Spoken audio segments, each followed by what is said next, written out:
Hi, this is John, and in this clip I'll be talking about clamp storage. Now there's lots of different clamp storage solutions that you can build yourself, or you can go out and buy something. On this particular clamp setup, we've just taken a piece of angle iron and welded in some rebar, and this allows us to hang both our spring clamps and our C-clamps.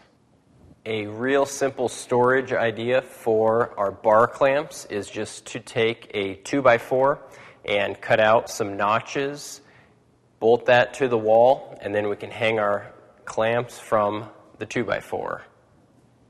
What we've done for our pipe clamps is we've taken some angled piece of metal and we've created a little pocket for them to fit into and hang up on, and this really keeps them together, gets them up off the floor, and utilizes our space a little more effectively. For our wooden hand screw type clamps, we've just taken some scrap pieces of 2x4s, created a little angle bracket, went ahead and bolted those against the wall, and then we just clamp those down right on that bracket.